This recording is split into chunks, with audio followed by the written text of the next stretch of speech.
할렐루야. 여러분 덥죠? 덥다고 생각하면 더 좋은데 오늘 말씀을 통해서 여러분들이 더 시원한 느낌을 받을 수 있기를 바랍니다. 오늘은 에덴 동산의 빛과 어둠, 뭐 영화의 한 제목 같습니다. 그렇죠? 에덴 동산의 빛과 어둠. 성경에 보면 하나님께서 에덴 동산의 모든 것을 만드시고 하나님 보시기에 심히 좋았더라. 그 완벽한 창조물에 이제 어둠의 그림자가 들어오는 그 순간, 바로 인간 최초의 이제 타락이 시작이 됩니다. 그래서 창세기 3장은 단순히 오래된 얘기가 아니에요. 오늘날도 우리의 삶에도 여전히 영적인 싸움을 담고 있으며, 그 인간의 타락의 과정과 구원의 소망을 구속사적인 측면에서 우리에게 잘 말씀해주고 있는 내용입니다. 우리 3장 1절을 한번 같이 보실까요? 오늘 본문입니다. 시작. 그런데 뱀은 여호와 하나님이 지으신 들짐승 중에 가장 강교하니라. 자, 3장 1절에서 성경은 뱀은 여호와 하나님이 지으신 들짐승 중에 가장 뭐하다고요? 강교하다. 그렇게 말씀합니다. 여러분, 오늘 본문에서 성경의 가장 중요한 관심은 하하가 아니 인간이 타락이 되어가는 그 과정과 비극적인 그 결과를 우리에게 말씀해 주시고 있습니다. 여러분, 뱀이라는 존재 혹은 뱀과 관련된 선악과 나무의 문제는 우리가 어떻게 이해하느냐에 따라서 창세기 3장에 나오는 말씀은 인간의 타락의 문제를 해석하는데 매우 중요합니다. 어떤 자유신학자들은 3장에 나오는 이 뱀의 정체를 우화적인 존재로, 그래서 뱀뿐만 아니라 에덴 동산이나 선악을 알게 하는 나무 열매도 다 이솝우화에 나오는 이야기 정도로 생각하기도 합니다. 만약 이렇게 자유주의 신학자들처럼 성경을 해석한다면 실제로 존재했던 인간 타락의 가장 중요한 실제로 있었던 역사성을 부인하게 되고, 또 성경 이 말씀은 결국 옛날에 있었던 고대 그리스도의 신화처럼 신화적인 사건으로만 전략하게 될 것입니다. 더 중요한 것은 만약 이렇게 성경을 우리가 이해하고 해석한다면 우리의 죄와 허물로 인해서 완전히 타락하고 우리 영혼이 죽어버린 우리 구원을 위해서 하나님이 그의 아들 예수 그리스도를 이 세상에 보내셨고, 그가 우리의 허물과 죄를 담당하 십자가에서 죽으셨다는 이 구속의 사건의 은혜도 결국은 실제로 있었던 그 역사성을 부인하는 결과를 가져오기 때문에 그렇습니다. 그러나 우리가 좀 더 엄격히 말하면 오늘 창세기 3장에 나오고 있는 이 말씀을 좀 더 깊이 연구해 보면 이 성경이 기록된 말씀은 실제로 있었던 역사적인 사건입니다. 예를 들면 창세기 2장 10절에서부터 14절에 오면, 자, 여기에 보면 에덴 동산과 에덴 동산에부터 나오는 여러 강들의 묘사가 나와요. 쭉 여러분들이 한번 보시기를 바랍니다. 강이 에덴에서 흘러나와 동산을 적시고 거기서부터 갈라져 내 근원이 되었으니, 그 다음에 11절 첫째 이름은 비손, 그 다음에 13절에 보면 둘째 강의 이름은 기온, 그 다음에 14절에 보면 셋째 강의 이름은 헷데겔, 그 다음에 마지막 부분에 보면 넷째 강은 유브레데라 그랬어요. 그러니까 여기 쭉 강들의 이름이 기록되고 있는데, 여기에 등장하는 언급된 강들 중에서 힛데겔과 유브라데스 강은 오늘날까지도 지금 유유히 흐르고 있는, 실제로 존재하고 있는 그런 강이에요. 여러분, 만약 창세기에 나오는 말씀이 오늘 우리가 보셨던 이 본문의 말씀이 이솝우화에 나오는 얘기처럼 저자가 상상력을 동원해서 여러분 기록하셨다면, 여기에 나오는 에덴 동산의 묘소나 또 에덴 동산에 갈려 나온 이 네 강들의 묘사, 이렇게 세세하게 여러분 기록할 수가 있었겠습니까? 그냥 옛날에 어떤 뱀이 하나 있었는데요, 이런 식으로 기록하지 않았겠어요? 오늘 창세기에 나오는 이 말씀은 역사적으로 있었던 그 상황을 아주 확실하게 문자적으로 기록되고 있다는 사실을 우리가 간과해서는 안 될 것입니다. 그러므로 우리는 뱀과 선악과의 나무의 사건도 역시 실제로 존재하고 있었다는 역사성을 가지고 묵상해야 비로소 오늘 말씀을 통해서 우리가 은혜를 누릴 수가 있어요. 그러면 창세기 3장이 등장하는 여러분 뱀은 도대체 어떤 존재인가? 자, 우리는 요한계시록 12장 9절의 말씀을 통해서 이 뱀의 어떤 존재인가를 확실히 알 수가 있어요. 자, 12장 9절을 한번 보십시다. 시작. 큰 용이 내쫓기니 예뺑 곧 마귀라고도 하고 사탄이라고도 하며 거기까지. 사도 요한은 이 뱀의 정체를 뭐라고 그랬어요? 마귀라고도 하고 사탄이라고도 하는 온천하를 꾀하는 자라. 그래서 내쫓김을 당했다.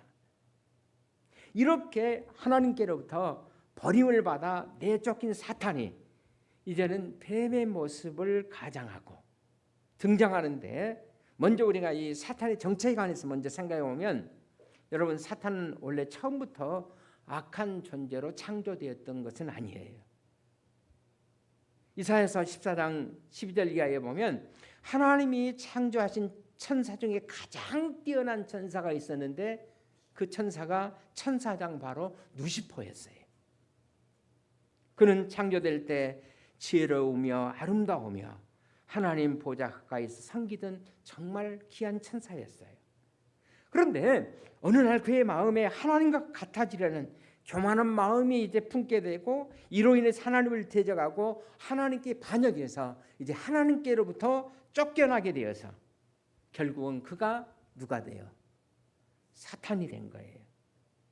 그러니까 우리가 이렇게 한번 정리해 보십시다. 사탄은 누구예요? 원래는 천사였는데, 천사장 루시퍼였는데 하나님께로부터 쫓겨난. 그래서 자, 이 천사장 루시퍼가 하나님께로 쫓겨나면서부터 그는 자기를 추종하던 타락한 천사들을 미혹해서 그들을 자기 부하로 삼고, 타락한 천사들을 우리는 또 뭐라고 부르냐면은 귀신들 이렇게 부릅니다. 그러니까 귀신은 귀신이라고 부르지 않고 귀신들, 타락한 천사장 루시퍼를 추종했던 타락한 천사들, 하나가 아니라 들이니까. 우리는 귀신들 그러면 억울하게 죽은 사람들이 저승에 가지 못하고 이 생을 돌아다니면서 복수하는 것을 우리가 뭐 전설의 고향 뭐 그런 거 보면 그렇게 나오지 않아요. 또 무당도 그렇게 얘기하잖아요. 그러나 귀신은 타락한 천사들이에요. 자, 사탄이 이렇게 귀신들과 함께 이 지구상에서 세상 사람들 하나님과 대적하게 해서 결국은 그들을 지옥에 끌고 가기 위해서 지금도 강력하게 역사를 하고 있습니다. 이 비슷한 내용 계시록 20장 2절로 기록되어 있는데, 이 뱀의 최후에 관해서 활동하던 이 존재의 역사 속에서 마지막에 종말을 말씀합니다. 우리 한번 보십시다. 20장 2절 시작. 영을 잡으니 곧 옛뱀이요 마귀요 사탄이라. 잡아서 1000년 동안 결박하여 무저강에 집어넣어 그랬습니다. 여러분, 이것이 바로 사탄 마귀의 뭐예요? 최후의 운명이에요. 결박되어 불못에 던짐으로써 그들의 존재가 사라져버리는 모습을 성경이 우리에게 보여주시고 있습니다. 그래서 옛뱀의 근원은 타락한 천사이며, 타락한 천사들, 그들이 곧 누구라고요? 마귀들. 자, 이렇게 사탄이라고 하기도 하고 마귀라는 이 존재가 바로 이 뱀을 이용해서 오늘 성경에 보시면 처음 사람 아담과 하에게 이제 접근한 거예요. 그래서 오늘 본문 창세기 3장 1절에 보시면, 그런데 뱀은 여호와 하나님이 지으신 들짐 중에 가장 간교하다 그랬어요. 뱀이 여자에게 물어 이르되 하나님이 참으로 너에게 동산 모든 나무의 실과를 먹지 말라 하더냐 그랬어요. 그런데 자, 본문에 보면 그 뱀은 그냥 뱀이 아니라 뱀 앞에 정관사, 영어로 보면 더가 붙어 있어요. 우리가 스펀트라고 그러죠. 자, 그런데 그 뱀, 바로 이 뱀을 사탄 마귀가 지금 이용하고 있는 겁니다. 그래서 사탄은 바로 그 뱀을 이용해서 처음 사람 아담과 이제 하와에게 접근했던 거예요. 여러분, 왜 하필이면 사탄 마귀가 뱀을 이용했을까요? 여러분, 창세기 3장 1절에서 우리가 이미 보신 대로 이 뱀은 여호와 하나님이 지으신 들짐승 중에 뭐라고 그랬어요? 가장 간교하다고 그랬어요. 여호와 하나님이 지으신 들 중에 가장 뱀이 강교하기 때문에. 여러분, 이 강교하다는 말을 제가 성경 원문을 한번 찾아봤습니다. 자, 이 말이 그 원어에 보면 아룸 이런 단어로 되어 있어요. 그러니까 이 강교하다는 뜻은 부정적인 뜻과 긍정적인 뜻을 가지고 있어요. 여러분, 타락 이전의 뱀은 긍정적으로 정말 매우 아름답고 지혜로운 피조물이었을 겁니다. 우리가 구약 성경 민수기 21장에 보면 놋뱀의 사건이 나오죠. 이스라엘 백성들이 이제 광야에서 원망하고 불평했을 때 하나님께서 그들에게 뭘 보내서 불뱀을 보내서 물어 죽게 하고 병 들어가게 했죠. 자, 이 상황 속에서 백성들이 다시 얘기하고 또 모세가 하나님 앞에 기도를 드리자 하나님께서 이제 치료의 방법을 주시는데 장대에 놋뱀을 높이 달라 그랬어요. 이 놋뱀은 누구 상징이죠? 예수 그리스도의 상징. 그래서 그 놋뱀을 바라보는 자마다 다 산다 그랬어요. 여기서는 뱀이 어떤 측면으로? 긍정적으로. 또 마태복음 10장 16절에 보시면, 자, 우리 성경 같이 봅시다. 시작. 보라, 내가 너희를 보냄이 양을 이리 가운데 보낸 것 같도다. 그러므로 너희는 뱀과 같이 지혜롭고 비둘기 같이 순결하라. 뭐같이 지혜롭고? 뱀은 이렇게 긍정적인 측면도 있어요. 그러니까 여러분, 타락 이전의 뱀은 반려동물 강아지처럼 어쩌면 아장아장 걸어 다녔을지도 모릅니다. 어쩌면 여인들이 가장 좋아하는 애완동물이 뱀이었을지도 몰라요. 우리가 아침 저녁으로 보면 애완동물 강아지 조그만 안고 혹은 유모차에 태우고 또 이렇게 끌고 다니는 모습 보지 않아요? 귀엽지 않아요? 그런 것처럼 아마 뱀이 타락하기 전이라면 뱀을 여인들이 시장 바구니에 담고 다니기도 하고 또 목에 딱 두르고 또 뱀이 그 혀가 몇 개죠? 두 개. 하나는 뽀뽀하고 하나는 또 잡기도 하고 너무 환상적이지 않습니까? 그렇게 친하게 지냈을 가능성도 있어요. 그런데 여러분, 왜 우리가 뱀을 징그럽게 생각하고 무섭게 생각하고 뱀을 피하게 되었습니까? 그렇습니다. 이처럼 제가 아름다움을 추악으로 친밀함을 두려움으로 우리의 삶에 변화시켰기 때문입니다. 이 모든 것이 뭐예요? 타락의 결과예요. 그래서 하나님의 심판이 시작된 후에 뱀은 저주를 받아서 어떻게 다니죠? 배로 다니. 여러분 우리는 지금 걷고 다니는데 여러분들이 배로 다닌다고 생각해 보세요. 생각만 해도 힘들지 않아요. 자, 오늘 본문의 말씀을 통해서 보신 대로 사탄은 에덴 동산의 뱀을 이용해서 인간을 유혹하고 인간들을 타락시켰어요. 이는 단순한 옛날 얘기가 아니라 오늘날에도 여전히 우리를 넘어뜨리는 이 사탄의 교묘한 전략을 성경은 오늘 우리에게 보여주시고 있어요. 지금도 사탄은 우리의 약점을 파고들면서 하나님과 여러분과의 그 아름다운 관계를 계속해서 무너뜨리고 있습니다. 우리가 이런 사탄으로부터 유혹으로부터 승리하려면 어떤 삶을 살아야 하는가? 승리할 수 있는 비결을 저는 오늘 본문을 통해서 4가지로 간단하게 요약하면서 은혜를 나누고자 합니다. 자, 사탄이 인간을 어떻게 타락시켜라? 사탄의 전략 4가지. 첫째, 하나님의 말씀을 신뢰하지 못하게 했어요. 우리 한번 따라합시다. 하나님의 말씀을 신뢰하지 못하게 한다. 다시 말씀드리면 사탄의 첫 번째 전략은 하나님 말씀을 신뢰하지 못하도록, 다시 말하면 하나님 말씀을 의심하도록 만들었습니다. 자, 1절을 다시 한번 보십시다. 그런데 뱀은 여호와 하나님이 지으신 들짐승 중에 가장 강교하니라 그랬어요. 뱀이 여자에게 3장 1절에서 물었습니다. 하나님이 참으로 너에게 동산 모든 나무의 실과를 먹지 말라 하시더냐, 그렇게 물었어요. 하나님께서 처음 아담에게 주신 하나님의 풍성한 은혜를 의도적으로 지금 사탄은 의심하게 만듭니다. 특히 사탄은 하나님의 말씀을 직접 듣지 않고 아담을 통해서 간접적으로 들었던 화에게 먼저 접근을 했어요. 간접적으로 말씀을 듣던 화는 말씀에 대한 확신이 없어서 얼마든지 흔들릴 수가 있었어요. 그렇습니다. 사탄은 우리의 약점을 기가 막히게 간파하고 우리가 말씀에 대한 확신이 약해진 그 타이밍을 절망에 파고들어서 우리를 무너뜨려 하고 있습니다. 그래서 사탄의 공적인 목적 중 하나는 우리가 믿고 있는 하나님, 그 하나님 이미지를 하나님은 우리의 자유를 제한하고 우리의 삶에서 모든 것을 금지하는 그런 잔인한 하나님으로 보이게 하려는 의도가 여기에 깔려 있습니다. 그러면서 사탄은 뭐라고 얘기하죠? 하나님이 참으로 동산 모든 나무의 실과를 먹지 말라 하더냐 그랬어요. 여러분, 하나님이 동산 모든 나무의 실과를 먹지 말라고 하셨습니까?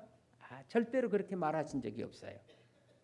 우리가 창세기 그 앞에 있는 2장 16절에서부터 17절을 한번 보십시다. 하나님이 맨 처음 아담에게 주셨던 말씀이 어떤 말씀이에요? 시작. 여호와 하나님이 그 사람에게 명하여 이르시되 동산 각종 나무의 열매는 내가 임의로 먹되 그랬어요.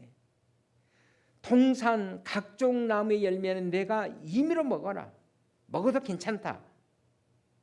여러분, 사실 하나님 본래 의도는 뭡니까?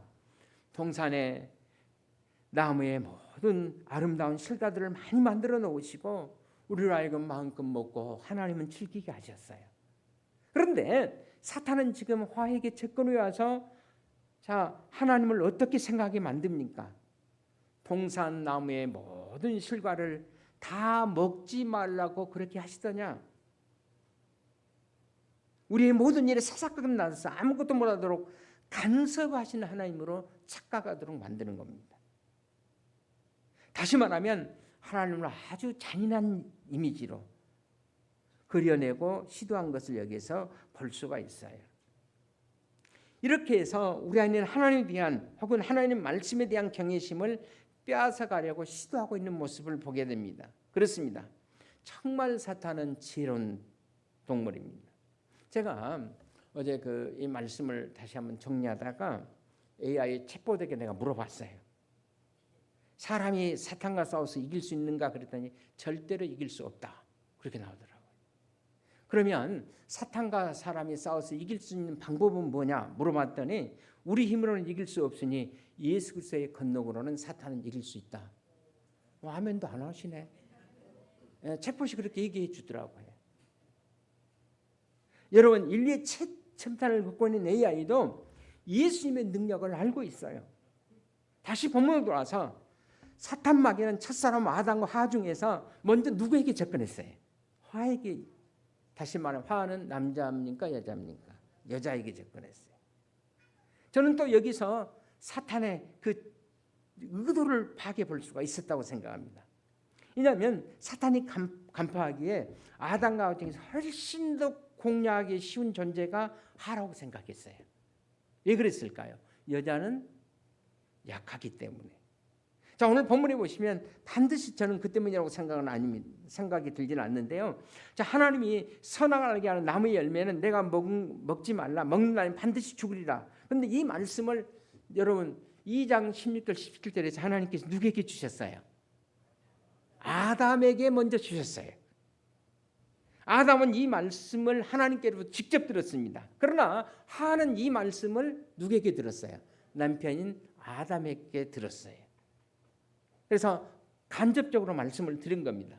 여러분, 한 다리를 건너면 그 말씀에 대한 진지함이 약해질 수 있다는 거 우리 너무나 잘 알아요. 우리가 그 게임도 할 때 어떤 양쪽에 팀을 만들고 쭉 끝까지 가서 빗속에다 가만히 어떤 얘기를 해주든가 뭐 적어주면서 나중에 답을 가지고 오면 엉뚱한 답을 가지고 올 때가 많지 않아요.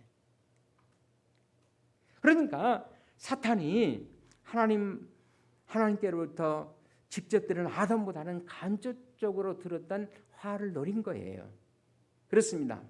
인류 최고의 IQ를 가진 사탄은 언제나 우리의 약점을 기가 막히게 노리는 존재인 것입니다. 그래서 바울 사도가 에베소 4장 27절에서 마귀에게 뭐를 주지 말아라. 틈을 주지 말라. 마귀에게 틈을 줘서는 안 된다라고 바울 사도는 말씀하시고 있어요. 그렇습니다. 사탄은 항상 이 틈을 노렸어요. 그래서 우리가 약점을 보이는 바로 그 순간 기가 막히게 그 약점을 간파하고 우리에게 접근해 와서 우리를 넘어뜨리려 하는 겁니다. 오늘 본문 1절에서 보신 대로 사탄은 하나님의 말씀을 의심케 해요. 하나님이 참으로 너희더러 동산 모든 나무의 실과를 먹지 말라 하시더냐. 그러나 우리가 하나님의 말씀을 정확하게 우리의 마음속에 붙들고 있는 한 결코 타락할 수도 없다는 사실을 사탄은 너무나도 잘 알고 있었습니다. 그래서 우리의 마음이 말씀에 떠나지 않는 한 사탄은 우리를 절대로 공략할 수가 없어요. 왜냐하면 말씀에 대한 권위에 도전할 수가 없기 때문입니다. 그래서 2025년도 후반기에도 어떤 상황 속에서도 주의 종들이 주시는 귀한 말씀을 꼭 부여잡고 믿음으로 승리할 수 있기를 주의 이름으로 축원을 드립니다. 지나간 역사나 교회사를 통해서 보면 사탄의 가장 치열한 공격은 여러분 꼭 교회 밖에서만 있었던 것은 아니에요. 교회 안에서도 한 개개인이 타락에 갈 때도 사탄은 슬며시 다가와서 우리의 마음속에 들어와서 막 속삭이지 않아요.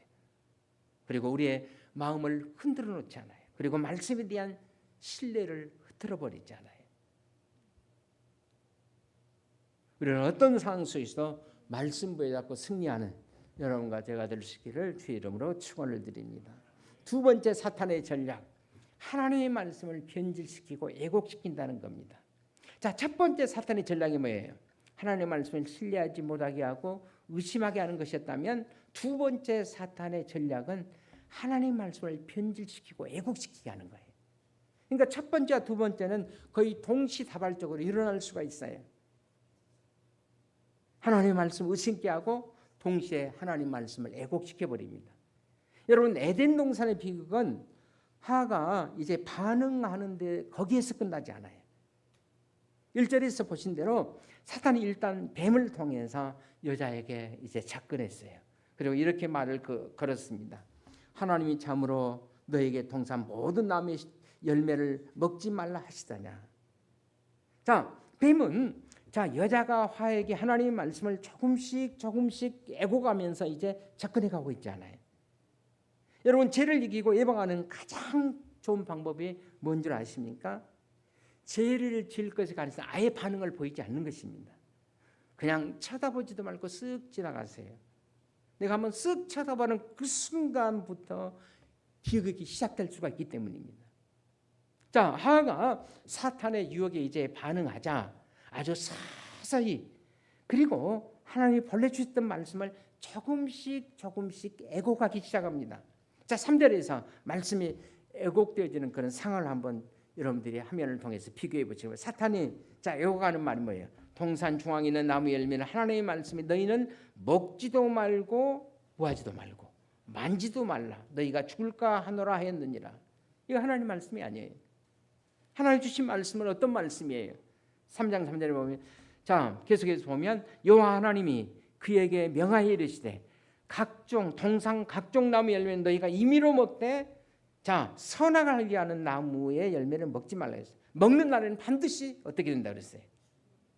그러니까 하나님이 처음 아담에게 주셨던 말씀과는 너무 다르지 않아요. 없는 말을 붙이고 중요한 것은 빼고 그래서 아예 말씀을 변경시켜 버립니다. 우선 더한 것이 뭐예요? 만지도 말라. 하나님은 그렇게 말씀한 적이 없어요. 좋은 것은 근처에 가지도 못하게 하신 하나님으로 사탄이 지금 하나님 아버지의 이미지를 왜곡시키고 있지 않아요. 또 다음에 뺀 것이 뭡니까? 본래 이 하나님의 말씀을 빼버려서 이제 약화시키잖아요. 2장 10절에 보면 선악을 하게 하는 나무 열매를 먹지 말라. 내가 먹는 날에는 반드시 죽게 된다 그랬어요. 죽을까 하느라가 아니에요. 죽게 된다. 이 반드시라는 가장 중요한 부사를 빼고 말씀을 왜곡하도록 만들었어요. 그래서 하와는 3장 3절에서 어떻게 말합니까? 동산 중앙에 있는 나무 열매는 하나님 말씀 너희는 먹지도 말고 만지도 말고 너희가 죽을까 하노라 했는데 하나님은 그렇게 말씀하지 않았어요. 죽을까 하노라. 중요한 부분은 빼고 필요 없는 말은 덧붙이고 이렇게 변경시킨 화는 이제 사탄의 전략에 오늘 성경에 보니까 이제 서서히 말려들기 시작합니다. 저는 지금도 마찬가지로 생각합니다. 사람들이 이 사탄의 수작에 말려들기 시작하면 죄를 지을 수밖에 없어요.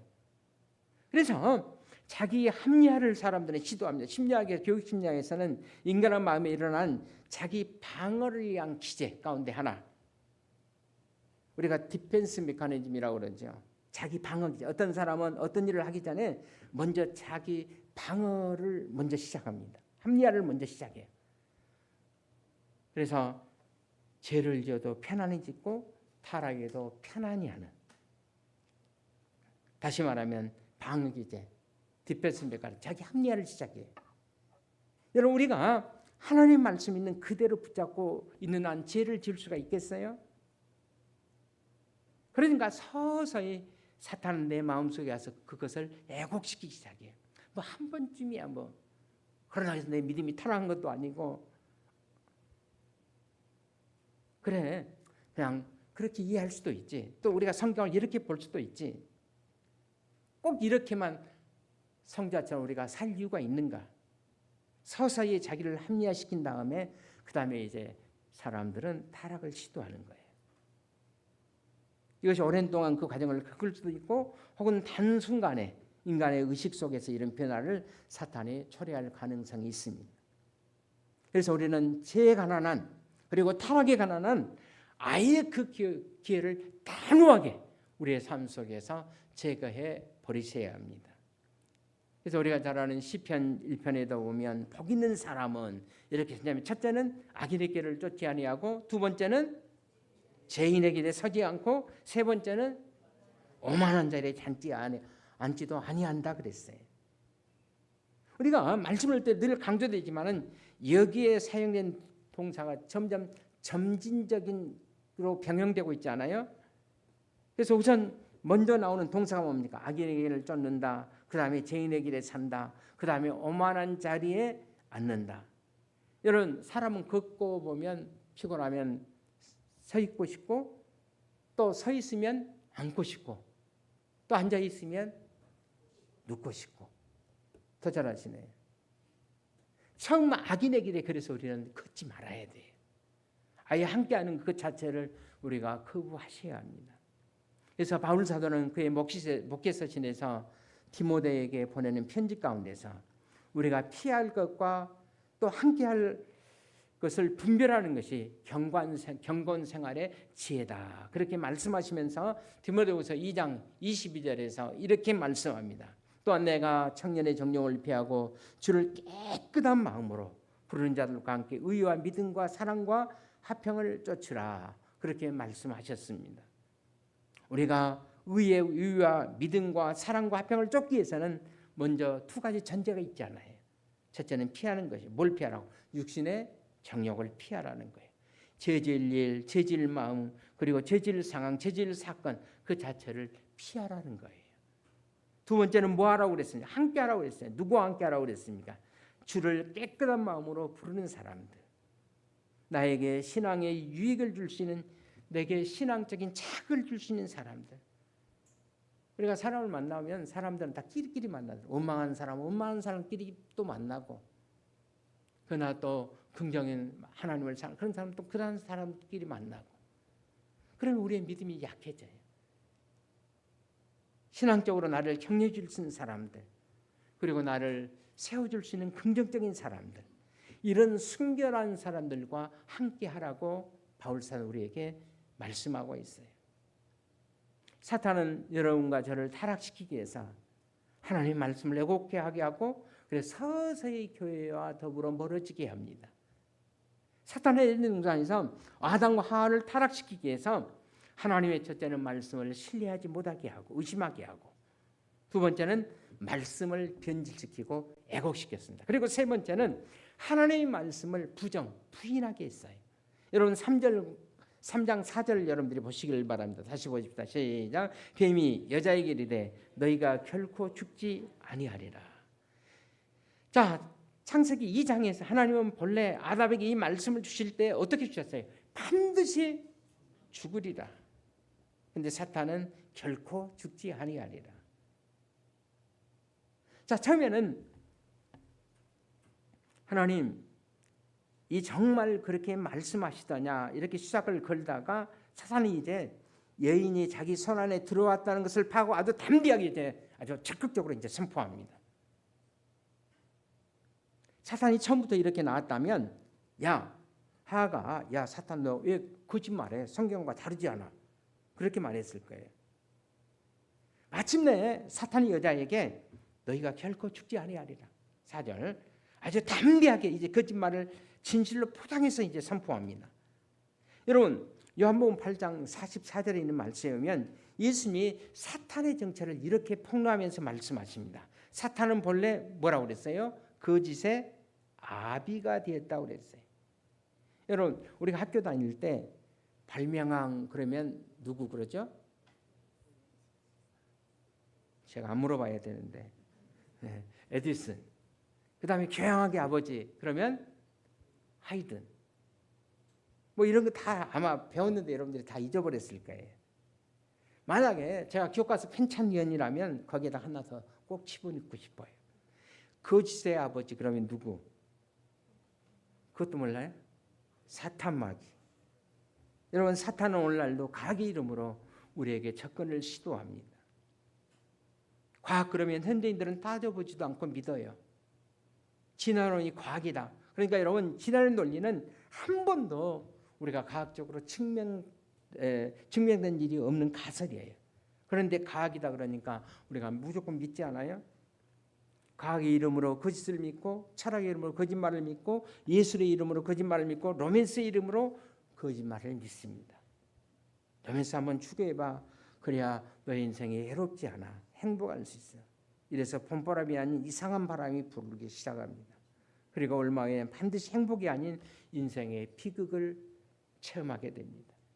그래서 바울은 사탄의 전략을 고린도후서 11장 3절에서 이렇게 폭로합니다. 우리가 같이 한번 봅시다. 시작. 뱀이 그 관계로 화를 미워함 같이 너의 마음이 그리스도를 향한 진실함과 깨끗함에서 떠나 부패할까 두려워하라 그랬어요. 뱀이 처음 여자 하와를 미혹했던 것처럼 지금도 사탄은 여러분과 저를 그래서 교회에서 떠나게 하고 그리스도에게서 떠나도록 우리를 계속해서 미혹하고 있다는 사실입니다. 고린도후서 11장 14절에서도 또 바울은 이렇게 사탄의 전략을 폭로하고 있습니다. 이것이 이상한 일이 아니라 사탄도 자기를 뭐처럼 오늘 화면에 보십시오. 사탄도 자기를 강명한 천사로 가정하나니 그랬어요. 사탄이 등장하면서 나 사탄이야. 여러분 이렇게 사탄이 말하고 찾아온다면 아마 사탄이 넘어갈 사람은 거의 없을 거예요. 아마 대부분 보면 그러면 사탄을 물러가라 그럴 텐데 사탄은 우리에게 절대로 그렇게 찾아오지 않습니다. 예수의 이름으로 아주 황홀한 이름으로. 여러분 이것이 사탄의 최고의 전략가예요. 사탄에게 박사기를 부여하는 제가 그 박사기에 관해서 몇 가지 종류가 있는가를 쭉 찾아봤더니 7에서 많으면 8가지 명예박사 빼고 그렇게 있어요. 근데 사탄에게 박사기를 부여한다면 저는 한 8개쯤 이렇게 부여할 수 있다고 생각합니다. 그에게 가장 특이한 박사를 부여해 주라면 심리학 박사, 로맨스 박사를 부여할 수가 있다고 생각해요. 사람의 마음을 기가 막히게 파악하고 접근해 와서 멸망시키기 때문에. 그래서 우리로 하여금 하나님의 말씀을 마침내 정면으로 부인케 하는 결과를 초래하게 만듭니다. 처음에는 사탄은 하나님의 선하심을 부인하게 만들었어요. 하나님이 참으로 이 열매를 하나도 너희에게 먹지 말라고 하더냐. 하나님이 선하지 않는 그런 하나님 것처럼 말했습니다. 그 다음에는 너희는 먹어도 죽지 않아. 하나님은 죽으라고 했지만은 너희는 죽지 않아. 참 하나님 되심을 부인하게 만들었습니다. 처음에는 하나님의 선하심을 부인하고 그 다음에는 하나님의 진실하심을 부인하게 했어요. 하나님 반드시 죽으리라. 사탄은 죽지 않아. 여러분 그러면 둘 중 하나 누가 거짓말하겠어요? 우리는 알죠. 하나님의 말씀은 그 결과대로 우리에게 죽음이 찾아오지 않아요. 육체적인 죽음뿐만 아니라 우리에게는 영적인 죽음도 찾아왔어요. 하나님의 말씀은 진리입니다. 사탄이 그 진리의 말씀을 계속해서 우리로 하여금 의심하게 만드는 것입니다. 하나님의 진리 되심과 참되심을 부인하고 하나님의 선하심을 계속해서 부인하게 만드는 거예요. 그래서 마침내 화는 하나님의 말씀을 부인해버리잖아요. 그 다음에 네 번째로 사탄은 하나님의 말씀에 불순종하게 만들어요. 여러분 창세기 3장 6절 마지막 부분에 뭐라고 얘기했어요? 그도 결국은 뭐예요? 먹은지라 그랬어요. 먹지 말라고 한 것을 드디어 먹었습니다. 누군가가 이런 얘기를 했어요. 여자는 유혹에 약하고 남자는 여자에 약하다. 진리 같은 말이에요. 화는 먹으면서도 이런 생각을 했을 겁니다. 설마 죽기 하겠어. 그들의 불순종의 행위를 하기 전에 이미 그들을 지배했던 것은 바로 불신앙이 있었어요. 이미 하나님을 신뢰하지 못한 것입니다. 그래서 인간의 죄악의 뿌리는 여러분 원죄의 뿌리는 불신입니다. 불순종보다 더 앞선 것이 불신이에요. 그래서 하나님의 선하심을 하나님의 진실하심을 믿지 못하고 마침내 그 열매를 따먹게 했던 것입니다. 이때 인간을 타락시키기 위해서 마귀가 사용했던 결정적인 세 가지 무기 우리는 잘 알아요. 선악과 나무를 보았을 때 어떻게 느꼈어요?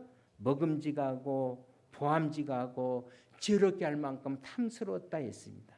이것이 마귀가 가장 잘 사용하는 세 가지 무기예요. 지금도 똑같이 마귀는 여러분과 저에게 이 세 가지 무기를 가지고 다가옵니다. 요한일서 2장 15절 16절 우리 같이 한번 보십시다. 시작. 이 세상이나 세상에 있는 것들을 사랑하지 말라. 의원지 세상을 사랑하며 아버지의 사랑이 그 안에 있지 아니하니 이는 세상에 있는 모든 것이 육신의 정욕과 안목의 정욕과 이생의 자랑이니 다 아버지께로부터 온 것이 아니요 세상으로부터 온 것이라. 이 세상의 모든 것들이 육신의 정욕, 안목의 정욕, 이생의 자랑이다 그랬어요. 여러분 먹고 싶다. 이건 뭐죠? 육신의 정욕. 보기 좋다. 뭐로? 안목의 정욕. 내가 이것을 따먹으면 하나님같이 될 거야. 이건 뭐야? 이생의 자랑. 자기를 하나님의 자리에 놓고 싶어하는 그런 욕망이에요.